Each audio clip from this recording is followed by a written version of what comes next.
Paf, c'est mercredi aujourd'hui, je vous souhaite la bienvenue dans ce 101%. Alors aujourd'hui nous aurons Au-delà du temps et de l'espace, c'est le dernier Sam & Max, c'est sur Wii. C'est LucasArts qui nous fait revivre leur héros. Ce sera la critique flash, on suivra avec forcément Katsuka.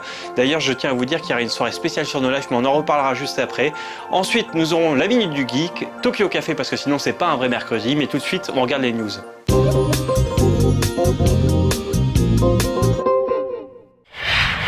Sega a récemment annoncé que la sortie de Sonic the Hedgehog 4 épisode 1 a été décalée à la seconde moitié de l'année 2010. L'éditeur aurait décidé de prolonger la période de développement afin d'assurer la qualité finale du jeu, tout en incorporant des idées nées en interne ou fournies par les fans. Celle-ci serait destinée à modifier le gameplay du jeu de manière positive. Sonic 4 est toujours prévu sur les plateformes de téléchargement uniquement, à savoir le Xbox Live Arcade, le WiiWare et le PlayStation Network. Sega a également profité de l'annonce de cette nouvelle date de sortie pour préciser que le jeu serait également disponible sur iPhone et iPod Touch via l'Apple Store.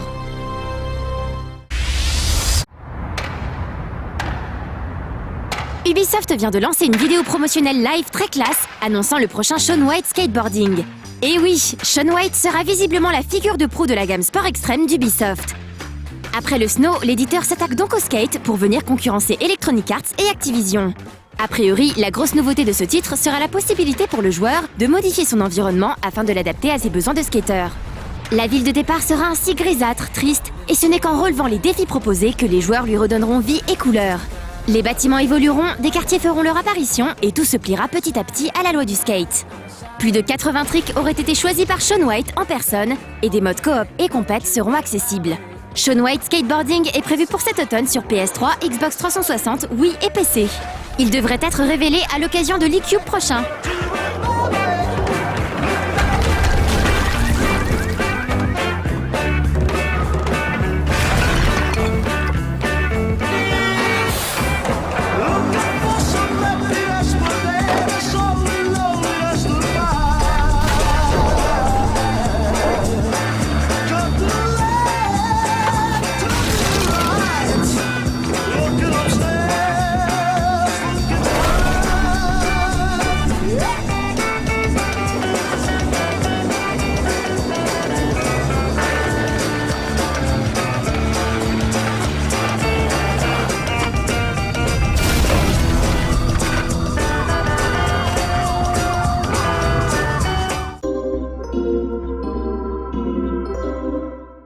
Sam & Max, putain c'est un vieux jeu quand même, l'air de rien. C'était vraiment la gloire finalement de LucasArts, l'air de rien. Deux fois je le dis parce que sinon on pourrait l'oublier. Moi personnellement en ce moment je joue à Infinite Space sur DS, dont vous pouvez voir la critique sur No Life Online. C'est un super jeu de Sega, ça me fait super plaisir parce que pour les gens qui connaissaient Game One à l'époque, j'étais Monsieur Sega soi-disant là-bas. J'ai l'impression que du coup ça les fait revenir au premier plan, même si c'était que... Objection. Ah merde. Tu étais Monsieur Dreamcast. Ah, j'étais Monsieur Dreamcast, mais Dreamcast fait partie de Sega finalement. Oui. Mais Matt disait que j'étais Monsieur Sega, mais peu importe. Alex, j'ai bien entendu ton objection, donc j'étais Monsieur Dreamcast. Et là, j'ai l'impression que du coup, grâce à ce jeu, même s'ils ne sont que éditeurs, que enfin ils reviennent avec un petit peu d'originalité et ça fait plaisir. Mais je vous propose de regarder évidemment avant tout ça la critique flash. Regarde, ce battement de nageoire où pointe la fourberie, ce regard vitreux et malveillant qui rappelle le sociopathe ou le présentateur télé, pas de doute, Monsieur Spatule est devenu l'axe du mal. Cela fait plus d'un an que la saison 2 des aventures de Sam & Max est sortie sur PC en langue anglaise, et Atari se décide enfin à sortir la version française. Rebaptisée Sam & Max Au-delà du temps et de l'espace, cette saison comporte 5 épisodes liés entre eux pour former une grande aventure. Comme chacune des saisons a fait l'objet d'une critique sur No Life, on se contentera de rappeler que Sam c'est le chien, que Max c'est le lapin, et que tous les deux ils forment la police freelance. Ce duo d'enquêteurs est chargé par un mystérieux commissaire d'élucider toutes sortes d'affaires délirantes. Pour le reste du synopsis de cette saison, le plus simple est encore de regarder la critique de la version PC sur No Life Online. La version Wii de la première saison de Sam & Max n'était pas une franche réussite technique. Et malheureusement, Au-delà du temps et de l'espace ne corrige pas vraiment le tir. Certes, les textures sont un peu plus propres et il est donc possible de lire les textes souvent drôles glissés dans les éléments de décor, ce qui constitue une amélioration non négligeable. Mais le moteur est toujours en manque cruel d'optimisation. C'est bien simple, certaines phases de jeu sont à la limite de l'injouable. Pire encore, le jeu saccade tellement que même certaines scènes cinématiques en deviennent incompréhensibles car les répliques ne sont plus raccord avec les animations. Le moteur utilisé par Telltale n'est pourtant pas un foudre de guerre. Il est donc d'autant plus regrettable de devoir supporter ces ralentissements à répétition qui finissent par vraiment taper sur les nerfs. Sans compter des temps de chargement interminables. Bref, Telltale a bien du mal à sortir un jeu correct sur Wii, à l'exception de Strong Bad. Parmi les points positifs, le jeu reste toujours aussi drôle avec des répliques qui font mouche. Essayez de nous tuer, voilà pourquoi. La version française est une fois de plus de grande qualité, avec un bel effort des traducteurs pour adapter les jeux de mots souvent tordus présents dans la version originale. L'ensemble du cast de la saison 1 reprend du service, avec toujours une prestation impressionnante de l'inénarrable Jean-Claude Donda dans le double rôle de Sam et Max. Rappelons que l'acteur tenait déjà ce rôle dans Sam & Max Hit the Road en 1993. Bref, on vous a déjà dit tout le bien que l'on pense de la saison 2 de Sam & Max, mais on ne saurait trop vous recommander d'y jouer plutôt sur PC ou sur console HD, en espérant qu'Atari aura la bonne idée de proposer la version française également sur ses supports. La neige sera rouge du sang des vilains enfants. Il est toujours beaucoup plus jovial dans les dessins animés.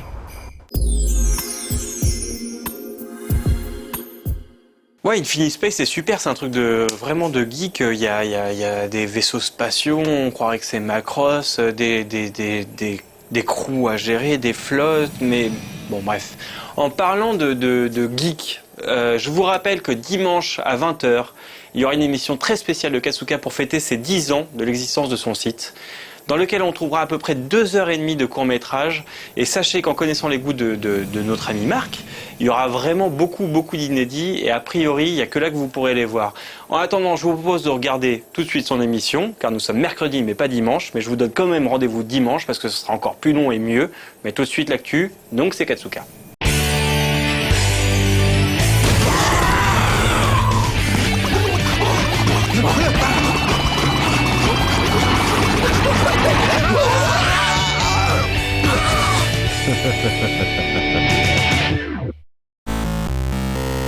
Aujourd'hui dans Katsuka, on va parler d'une peluche qui s'est perdue, d'un studio sans tête et d'un joli projet de film pour enfants.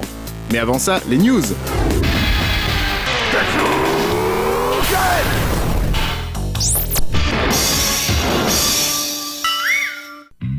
Déjà 10 émissions Katsuka et déjà 10 ans que je fais vivre le site Katsuka.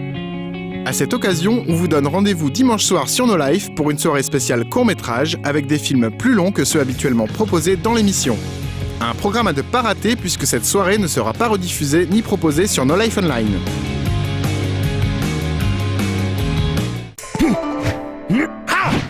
Il y a quelques mois, vous aviez pu découvrir sur No Life un documentaire consacré au studio japonais d'Ankama. J'avais donc vraiment envie de vous signaler que Noxymilien l'horloger sera enfin diffusé le 5 juin à 20h sur France 4. Il s'agit de l'épisode très spécial de Wakfu réalisé en 2D au Japon, avec notamment au design Yuasa Masaaki, le réalisateur de Mind Game.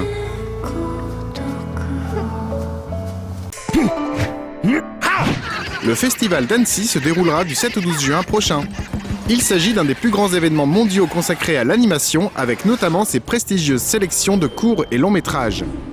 Pour cette 50e édition, les organisateurs ont invité de très grands noms du milieu, dont certains participent à un livre souvenir publié chez Glénat. Pour le programme complet du festival, rendez-vous sur annecy.org.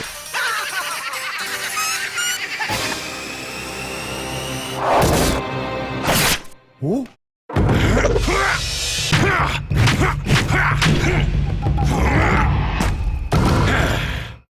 Headless Productions est un studio indépendant espagnol créé par Adrián García, Alfredo Torres et Victor Maldonado. Ces trois artistes s'étaient déjà fait remarquer avec leur film Nocturnal La Nuit Magique. Aujourd'hui, ils développent plusieurs projets télé et cinéma avec une virtuosité artistique qui laisse un petit peu rêveur. The Strange Case of Dad's Missing Head est un projet de film qu'ils développent avec le studio français Neomis. L'histoire d'un célèbre écrivain qui se réveille un jour sans sa tête, un problème mystérieux que sa fille Mathilde va tenter de résoudre. À travers leur enquête, ils se rendront compte qu'ils vivent dans un monde où la réalité rejoint la fiction, à moins que ce soit l'inverse. Monsieur Collieux est un autre projet de film racontant l'histoire d'Eike, une fillette de 10 ans élevée seule par son grand-père à l'écart du monde extérieur. Son unique ami est un cochon géant qui se révèle en fait être une machine et qui devra être ramené à son créateur par Heike afin d'être sauvé. How to be a Perfect Animal est un projet de série TV pour enfants développé avec la société Gingo Animation. L'histoire des résidents animaux du 23 rue Wellington trouvant un jour au bas de leur porte un bébé humain. Complètement affolé par la découverte de cette petite fille, ils décident d'abord de la manger pour finalement se dire qu'il serait plus malin de la nourrir pour en faire un jour leur esclave domestique. Not on Map est un projet de série destiné à un public plus adulte, composé de mini-épisodes façon documentaire mais complètement imaginaire, consacrés à des endroits du monde qui n'apparaissent sur aucune carte. I'm a Monster, enfin, est un autre projet de film en développement. On y suit le quotidien de Samsa Gregory, un VRP en assurance a priori heureux, sauf qu'à la maison, sa femme ne semble plus trop s'intéresser à leur couple, sa fille refuse de l'appeler papa et ses parents arrivent bientôt. S'ensuit une dépression nerveuse de Samsa qui le transforme en monstre. Comment arrivera-t-il à résoudre ses problèmes et continuer son job avec une tête de Muppet ? Nous le saurons si le film se fait un jour. En attendant, voici la sublime bande démo du studio Headless Productions où vous pourrez voir des extraits des pilotes de tous ces projets.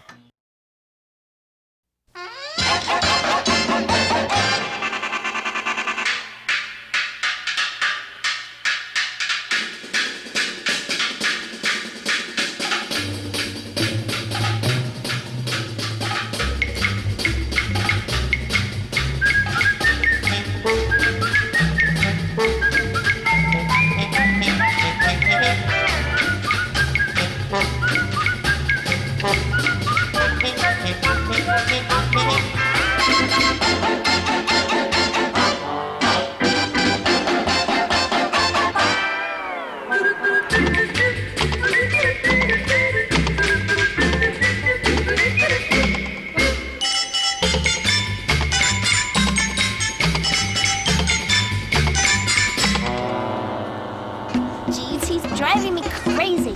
I mean, my dad is. Sam, the closet light isn't working again. Ew, Sam, there's so much to do.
The Song of the Sea est le nouveau projet de long métrage mené par Tom Moore. Il avait réalisé Brendan et le secret de Kells, sorti l'an dernier dans nos salles et sélectionné aux Oscars.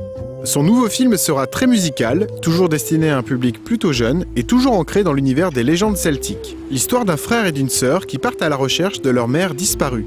On notera notamment la présence d'Adrien Mérigot à la direction artistique et Fabian Erlinghoser à la direction de l'animation. Le projet est en cours chez Cartoon Saloon et la production devrait démarrer cette année.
enfin, je vous propose de découvrir la bande-annonce de Cookie, un film pour enfants qui vient de sortir en République tchèque.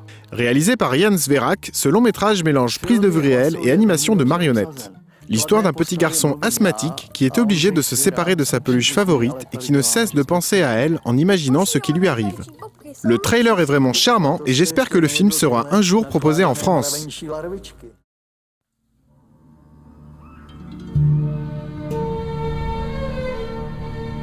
Tento film byl natočen podle skutečné události, kterou na vlastní kůži prožila jedna plyšová hračka. Jmenovala se Cookie.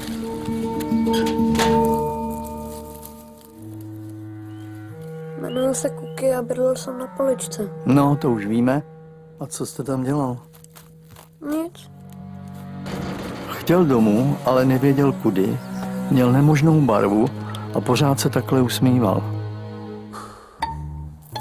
Film je hlasově velmi dobře obsazen. Kladné postavy mluvím já a Ondřej Svěrák. Jsme příbuzní, ale tady děláme, že jsme cizí. Ty pošírované zajčí bobky jsou luxusní. A to jste ještě nejedl tyhle nakládané mravenčí larvičky. Dětku opelikané. Tohle jistě poznáváte, to je Jiří Macháček. Výrazně záporná postava. A Jiří Lábus s Petrem Čtvrtníčkem taky, samozřejmě. Já toho starýho asi píchnu. Přestaň blbnout a vylez!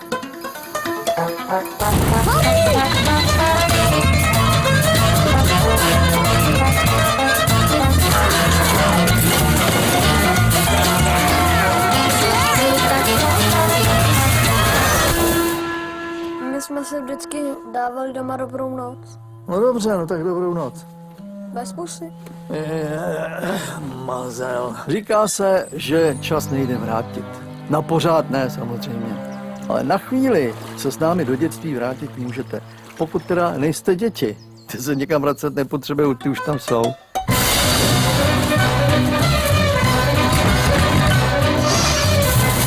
A natréněte jim, pitlíky! Vy jste skvělej. No samozřejmě.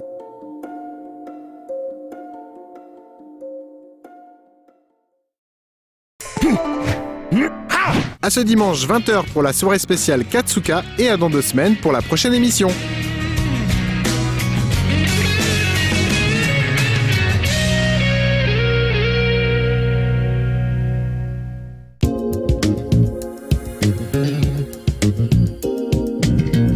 Ah, Sega quand même, c'était toute une époque. Hein. Il serait temps qu'ils refassent des jeux à la chaîne Mou où il y a un peu de cœur, parce que bon, là, certes, ils l'éditent, mais c'est pas suffisant. Il faudrait que ça vienne de leur propre studio. Bon, après, on peut pas demander la lune, hein, il faut bien qu'ils se refassent. En même temps, bon, c'est comme ça. En attendant, on n'a qu'à regarder la minute du geek. Le futur. Après le bug de l'an 2000, la civilisation a été éradiquée. Toutes les connaissances ont été perdues. Objection! Activision est le plus gros éditeur de jeux vidéo third party au monde, surtout depuis son rachat par Vivendi et la fusion avec Blizzard Entertainment qui s'en est suivie. C'est aussi le tout premier éditeur third party de l'histoire du jeu vidéo. La société a été fondée en 1979 et sa particularité était de publier des jeux sur les consoles des autres, notamment l'Atari 2600. C'est-à-dire qu'avant Activision, sur Atari 2600, vous ne trouviez que des jeux faits par Atari. En fait, chaque constructeur de machines faisait ses propres jeux. Il faut savoir qu'avant la création d'Activision, les créateurs de jeux vidéo n'étaient pas crédités dans les jeux. Et c'est d'ailleurs ça qui a conduit à la création de la société. David Crane, Larry Kaplan, Alan Miller et Bob Whitehead, 4 programmeurs d'Atari, lassés de voir leur travail rester anonyme, décidèrent de quitter la société. Ils s'associèrent à un producteur de musique, Jim Levy, et fondèrent Activision. Et c'est à partir de ce moment qu'on a vu les créateurs de jeux listés dans les manuels. Le départ des 4 programmeurs causa également quelques problèmes à Atari, puisque ces 4-là étaient à l'origine de 50% de leurs jeux. En 1982, Activision réalisera son premier grand hit, il s'agit de Pitfall. Ce qui est marrant, c'est que si l'on en croit la légende, les fondateurs d'Activision choisirent ce nom car il était alphabétiquement avant Atari, démontrant leur supériorité sur leur ancien employeur. Lorsque Bob Whitehead et Alan Miller quittèrent Activision, ils appelèrent leur nouveau studio Accolade, qui vient alphabétiquement avant Activision. Plus tard, d'anciens employés d'Activision créèrent la société Acclaim, qui vient alphabétiquement avant Accolade, Et encore plus tard, d'autres anciens employés d'Activision fondèrent Absolute Entertainment, qui vient à son tour avant Acclaim dans l'alphabet.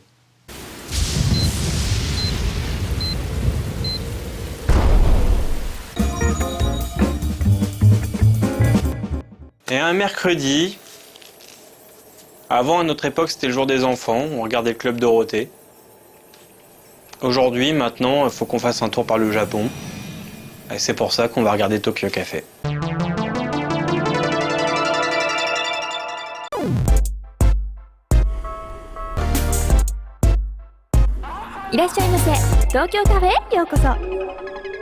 Alors, qu'est-ce que ce sera aujourd'hui?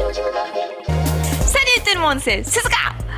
皆さん、今リンクがありますけれども、コスプレのね、デフィレとか最近多いですけれども、さあ、コスプレデフィレの時にはみんな何考えてみてますか？私なんと、ジュリーをやってきたので、ジュリーが一体何を考えながら採点してるのか、ちょっとみんなに見せちゃいます。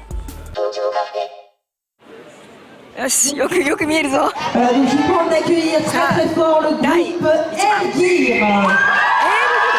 コスプレ、何のコスプレだろう。なんだろう。あ、なんか出てきた。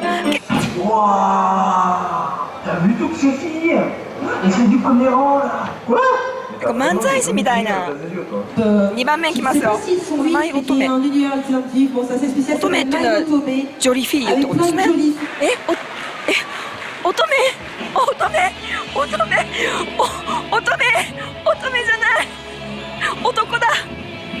Donc on a Alice au pays des merveilles et on a Alice Pandora Arts qui va nous faire une petite prestation. Je vous demande de bien les applaudir. Merci. 綺麗な子が出てきた。あー、やばい、好きかも。これは自分で作ったのかな？これどんくらい練習したんでしょうかね。ブラボーあげちゃおうかな。ブラボー！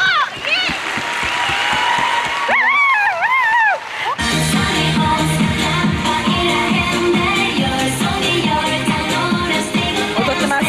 何事でしょうか？何事が起きてるんでしょうか？どうした？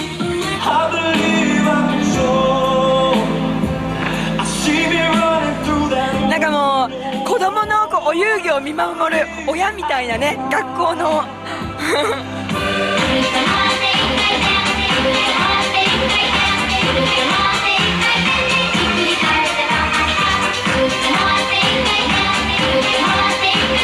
これ曲なんですか？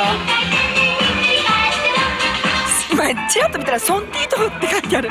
私ね、こういうね、みんなが揃ってなかったらちょっとグダグダになってるのとかすごい大好きなの。なんかでもちょっと長いよも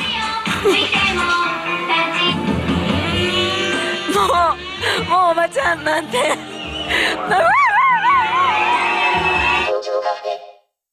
すごいね、熱いね、コスプレイヤー。でもまだまだあるので全部見ちゃいましょう。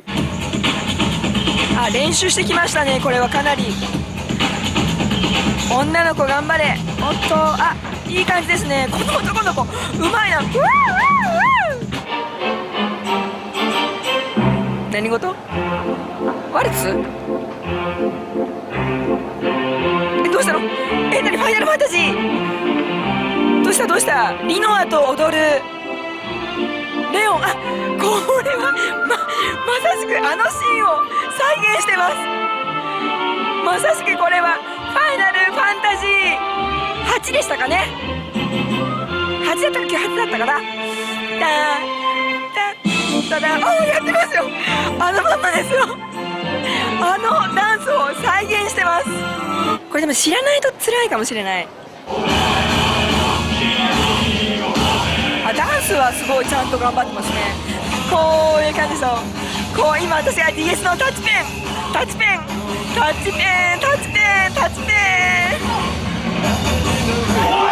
かな。大成功。踊りはちょっと微妙ですね可愛いけど。触らないで。私怒ってるんだから。ハニー、花を君にプレゼントしたいんだ。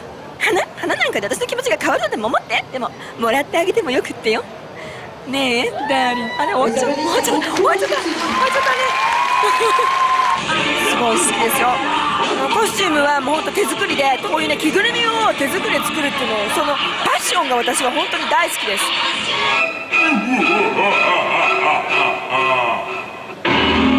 Mais pourquoi tu me tapes? L'habitude.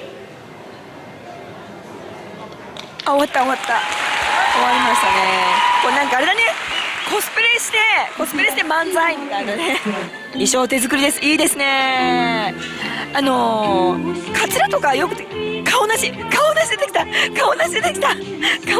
た長くなっちゃったよ顔なしのゼルダがテレサねリンクだおばちゃん間違えちゃったリンクねえリンクと顔なしが仲良くあれ音波発生してますねこういうのが見れるのもコスプレならではですね大好きあ綺麗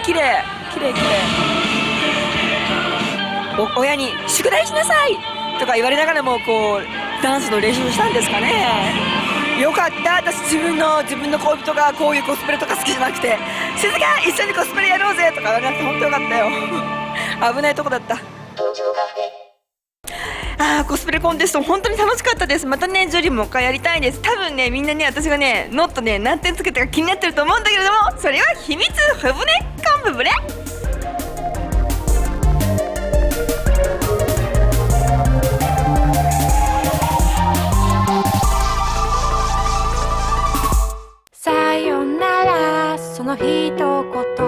Bon, ça faisait longtemps que je vous l'avais pas fait, mais franchement, la passion c'est bon, comme au début.